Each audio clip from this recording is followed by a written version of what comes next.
Autism, a developmental disorder restricting patterns of thought and behaviour. It affects 1% of the entire population. 2.8 million lives are touched by it every single day across the UK. It's not an illness or a disease.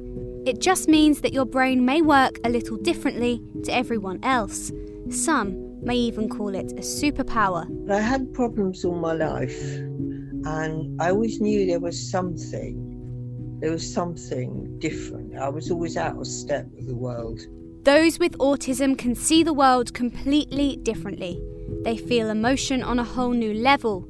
But the autistic community faces a huge gender divide. There's a lot of people who haven't got a diagnosis because they can't afford one, and they've been told they can't have one because they don't think they're autistic because they're female. It's male biased, and it's been male biased for about 70 plus years, and we're only just starting to look at this idea of female autism, which doesn't exist. There are female autistics, but there's no such thing as female autism. As boys tend to be diagnosed as tiny tots, receiving help and support for their differences, the girls are left behind, struggling for equality, begging for a diagnosis, and fighting to see a change in the system that has undermined them for decades. I want to find out why. What can society do to embrace the incredible brain of those on the autistic spectrum, regardless of their gender?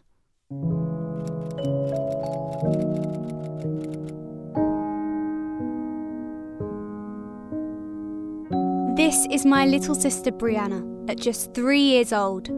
Growing up, she has always been my best friend, and like any older sister, I have always protected her no matter what.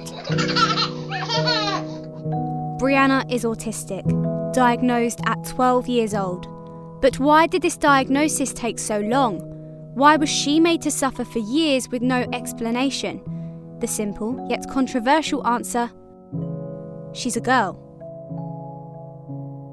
5 times as many males are diagnosed with autism every year in the UK, with the average age of diagnosis being just 3 years old. And although, yes, men are more likely to be autistic, this 5-to-1 ratio is far from the truth. This is something known as the X Factor phenomenon. What do you think of when you hear X Factor? Simon Cowell or this iconic duo? A man wants to explore. Well, just like this pair, our chromosomes come in too. Autism occurs when there is a certain fault in an X chromosome. Females have 2 of these, so if one is faulty, there is another to compensate. This means that fewer females are actually autistic, but if they are autistic, there is a higher chance they will be able to blend into society with a bit more ease. Autism is diagnosed on a spectrum. Although, rather than being a straight line with a straightforward placement, the autism spectrum is more complex.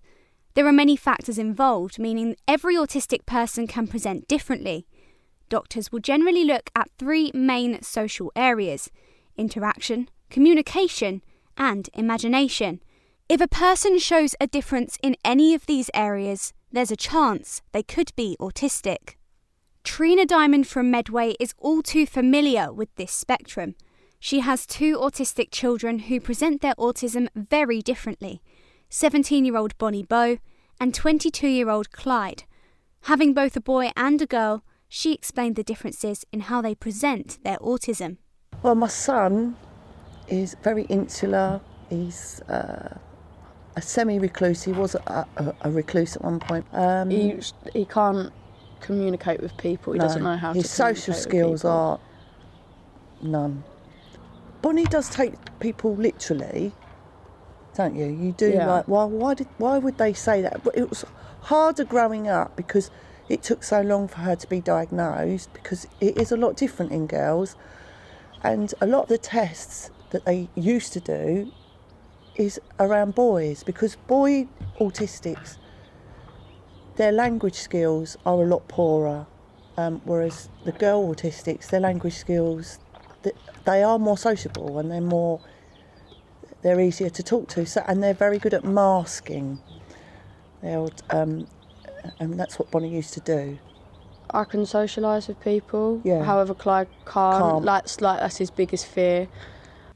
This is exactly why the diagnostic process can be so difficult for girls on the spectrum.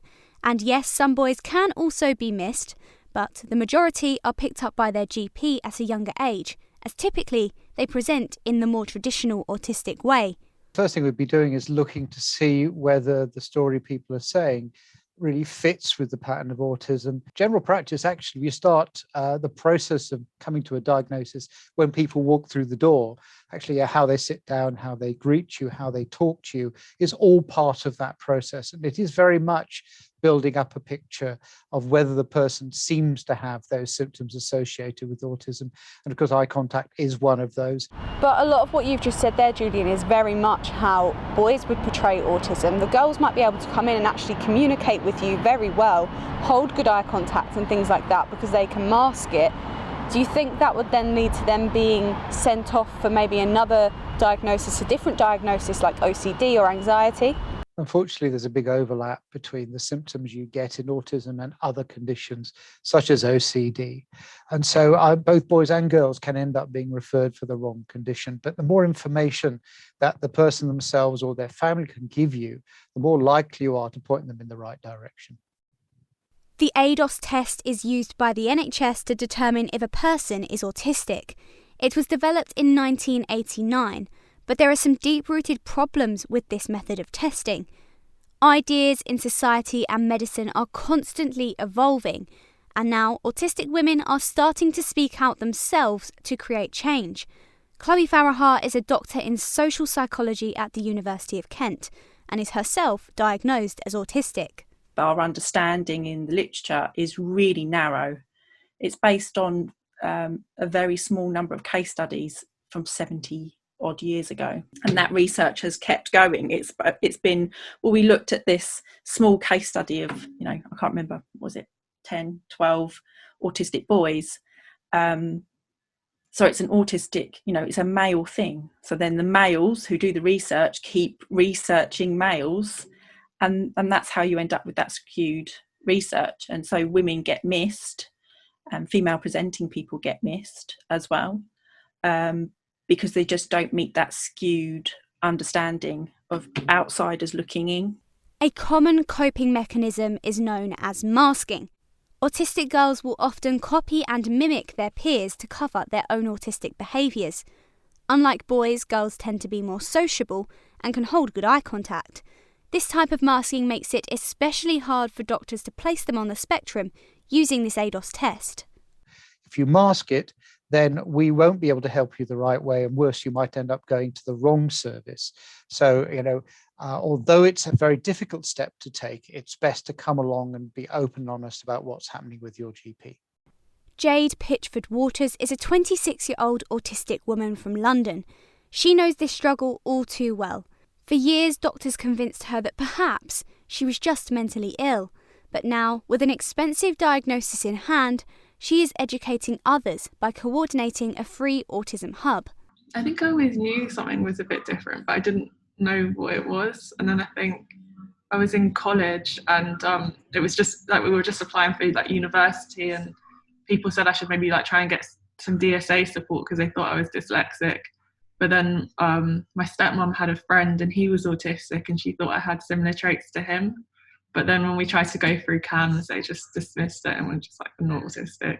They said, it might be because you're dyspraxic, and they tried to put other things and mental health difficulties as the reason into how I am. And then pretty much for that 10 years, I've been trying to get a diagnosis, and then I went privately last year and got it done. Even now when I look back and reflect on it, I definitely can see why I behaved in certain ways and in certain situations, and why things maybe didn't work out how I wanted them to. And now with your job, you've set up this autism hub. Do you find that people there are struggling for a diagnosis like you did?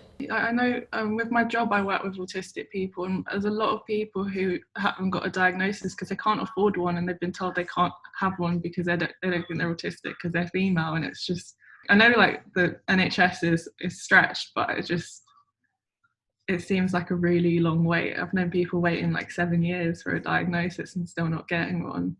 So what's the alternative? Patients who aren't recognised by ADOS can join a waiting list to be seen by specialist doctors at units like the Lorna Wing Centre in Bromley. They use a different diagnosis method known as DISCO. This system is less of a snapshot assessment, and there is no scoring or cut-off threshold for diagnosis. Instead, it emphasises the longer-term development of the person and allows for more conversation with carers to get a deeper understanding. In complex cases, the DISCO is a desired tool. So I think where you have a case, and certainly for women and girls, particularly quite a lot of the women and girls that I meet, their cases are more complex. So more if somebody, for instance, has a lot of other issues. So we sometimes see people who've got significant mental health problems, learning disabilities, have experienced trauma. All of those kind of things actually make a lot of sense of investing time in the DISCO model, because you need to kind of unpick those things. I really value being DISCO informed. So I would find, having done that training, that it makes you think in a particular way. So I would be curious about maybe some wider areas than prior to me doing that training. So I think that's the other thing as a clinician, that being trained in a particular way does allow you then to bring that skill into your assessment. Despite this, so many autistic women live without a diagnosis for years. They receive no support and struggle to understand why they act or behave differently to their peers. Marion Armstrong from Margate wasn't diagnosed until she was 72, although she always knew there was something different in the way she saw the world. I had problems all my life, and I always knew there was something different. I was always out of step with the world, and I didn't know what it was. I had problems in relationships, I had work issues. I used to get so tired and just overwhelmed that I couldn't go to work. And thing is, I was so ashamed of that.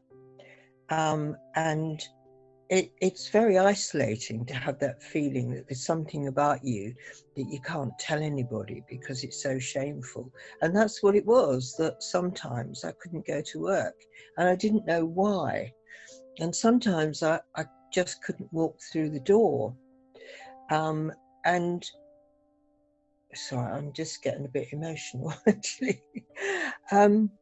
Marion, I can imagine it's really difficult for you to look back on that period of your life, but you do have that all-important diagnosis now.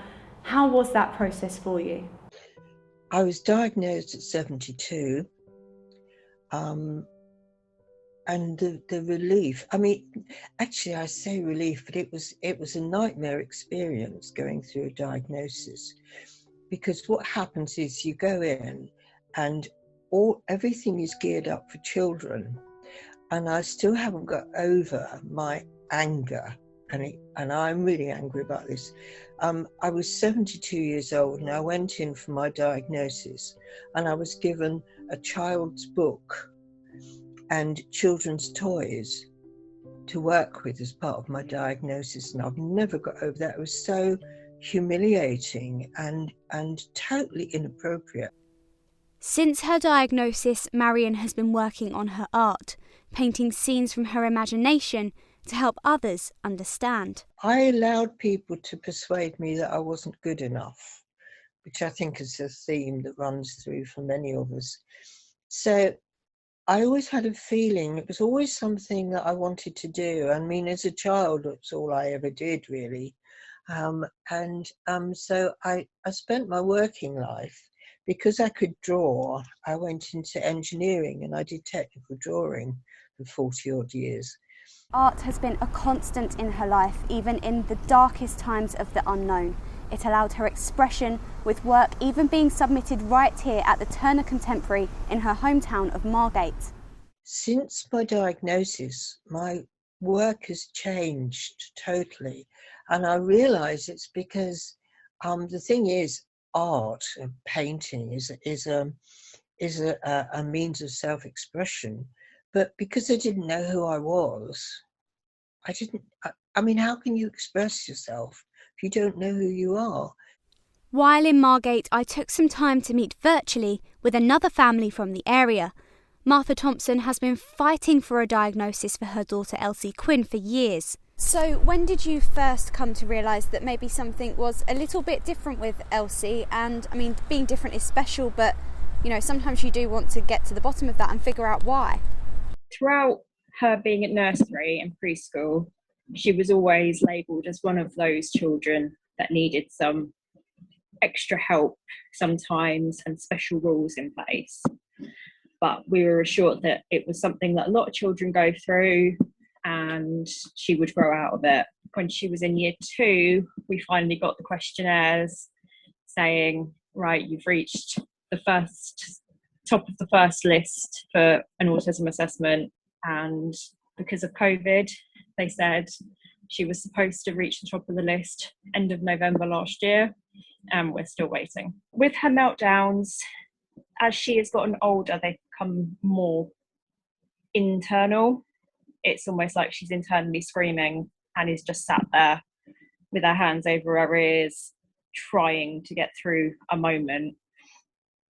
When she was younger, it would be the classic rocking, holding the back of her neck, kicking out, screaming, the sort of behaviour that you'd see in a child and go, oh, that's a really, really bad tantrum, leave them on the floor, walk away.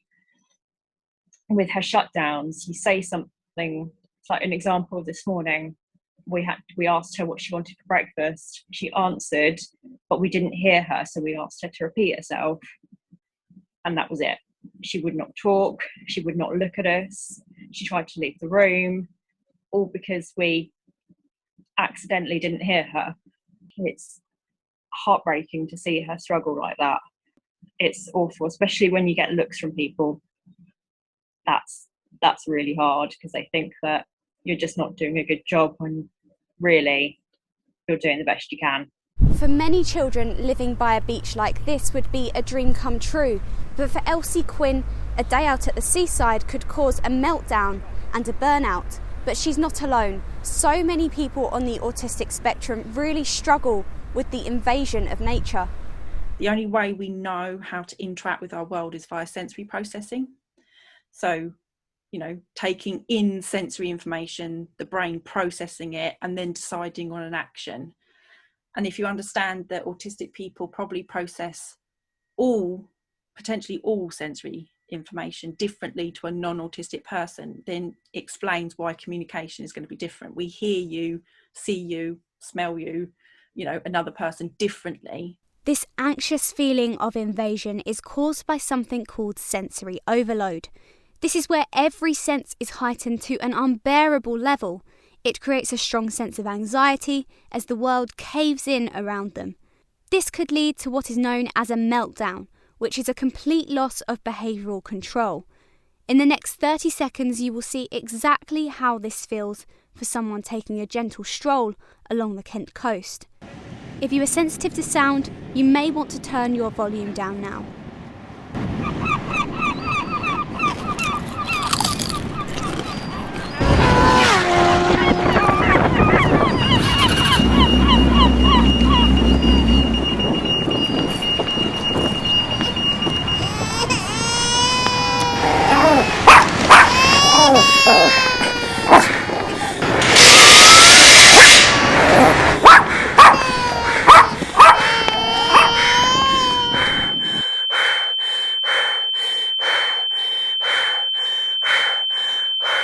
Overwhelming?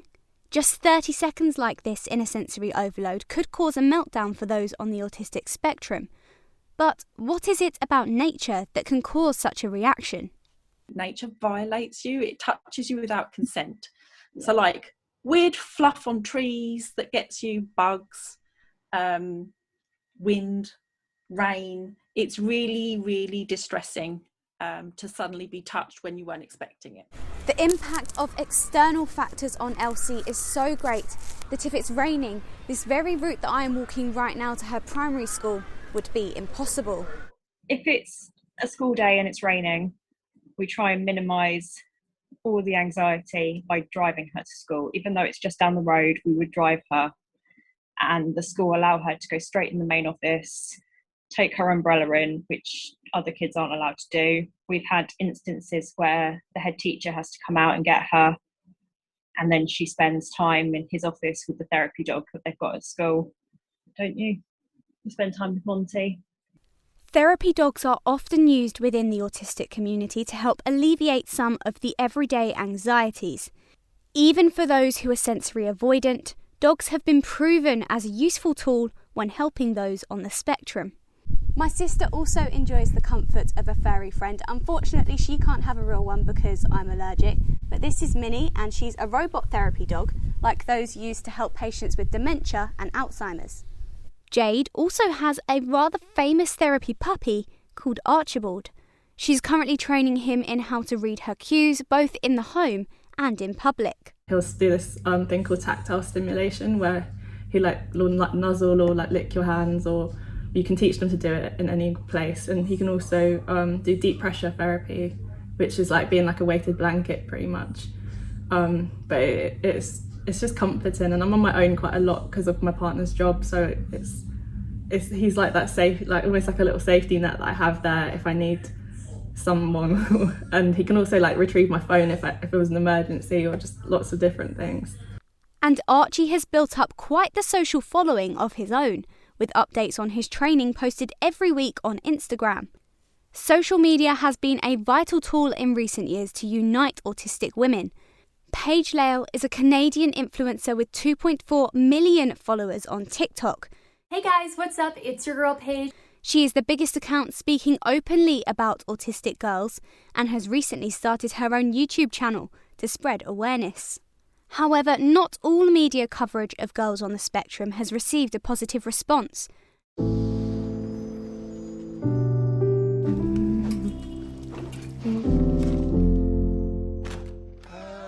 Last year, Australian singer-songwriter Sia directed her first feature film, Music, about an autistic teenage girl. She can understand everything you are saying to her. And if you are happy, press this one. I'm sad. Very funny, troublemaker. She sees the world in a completely different way from us. We're about to have a pool party. I am happy. So, Sia releases this movie about an autistic character. And so the first thing that a lot of us thought was, oh my god, how cool. Well, we really need some autistic representation, considering everything else that's in the media. So let's see who the main character is. What autistic actor did you hire to be this character? There are tons of autistic actors out there. I wonder, is this a new autistic actor that we haven't really heard of yet? Is this someone that we already know? Like, what's going on? And then you get the preview, the trailer, and it is Maddie Ziegler, who is not autistic. If you think that someone who's not autistic can act autistic better than someone who is autistic, you're wrong. And also, you can't act autistic without making it look like a mockery. Especially with the kinds of things that music the character struggles with. You cannot portray that falsely and make it not look like a mockery.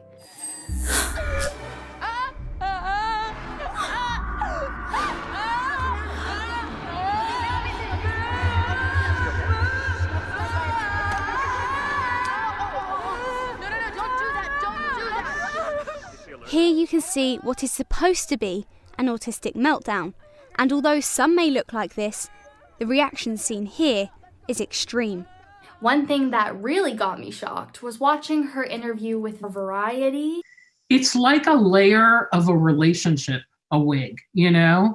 And the fact that she can see through that there's a person underneath it is almost like a parallel to the main story here, which is, here's this person who can't speak, you know, she might as well be like an inanimate object like a wig, except there's so much going on in there. Yeah. So sorry if I'm reading a little too much into it. You are, but I love it. That's what movies and music are for. They're for you to project your stuff onto. Like, once it's finished, it belongs to you, you know? No, I watched that and I was like, are you joking me? You just compared people that can't speak to nothing. They're an inanimate object. That's a human being. This kind of portrayal in the media can arguably add to the confusion in society, but also within the autistic community itself, with girls struggling to understand their own autism within the male-biased world. This can also make friendships especially hard, and trying to find other autistic girls can be difficult. The Kent Autistic Trust runs a support group for women and their families to try and build a stronger sense of community. The groups are really positive. A lot of them find friendships within those groups with people that understand them. Those friendships build confidence. That confidence means that they can stand there and say, I'm autistic, I'm proud to be autistic, and this is why I've struggled for so long, and I need to be heard because I'm helping the women that followed behind me so they don't have such a big struggle as I have. Despite groups like these, finding a friend with similar struggles and of a similar age can be incredibly hard for those on the spectrum. After my meeting with Bonnie Bow, I asked her if she would be willing to meet up with my sister so that they could form a connection and stay in touch. This was the moment they finally met. Yeah, I think it's pretty easy to find people that do the same things that you do. But sometimes, it's hard to connect with them if you don't really understand their special interests as much as they do. But you can always learn. I can get on with people that aren't autistic as well, but there are people that do stuff that are very similar that I could spot from a mile off that other people that don't have it might not be able to. I'm more sensory seeking. I'm more affectionate, and I'm fine with hugs and anything like that is completely fine with me. No, I don't really like hugs. I don't like labels either in my clothes. I don't really like anything like that. Are you nervous about when everything opens up again after lockdown? I'm actually okay. I think I'm more excited than I am nervous, because when we went into lockdown it put me into quite a dark place, because I felt very isolated, and normally I'm quite a social person and I like interaction, and I can't stand, say, staying in. I can't stand it. Yeah, I've got used to the routine of staying inside, so I feel like that will be hard to get used to when we're allowed to go out and socialise again. Obviously there's loads of different types. Some people are so mild, some people are really severe. I've got a brother with really severe autism, and it's two completely different people, so we're not all the same, but it's nice to know that you're not the only person that has these little things. It just showed that me and Brianna are two very different ways sort of inclined. She's very avoidant to hugs and stuff like that, however I'm not really too fussed, and I'm very I like the social side of things. I found speaking to Bonnie very fun, and it's nice to know other people with autism to help you understand yourself and know that there's other people like you. For the lucky few who manage to achieve that all-important diagnosis, it is clear that this can be a moment of clarity, like the world has suddenly opened up as they understand their own mind. I think I understand myself more, and I feel like I'm not as willing to try and please people. I'm happy to just be myself now, and I don't really care what people think. And I think it just explains a lot of things, behaviours, and just why maybe certain friendships or relationships kind of went the way they did.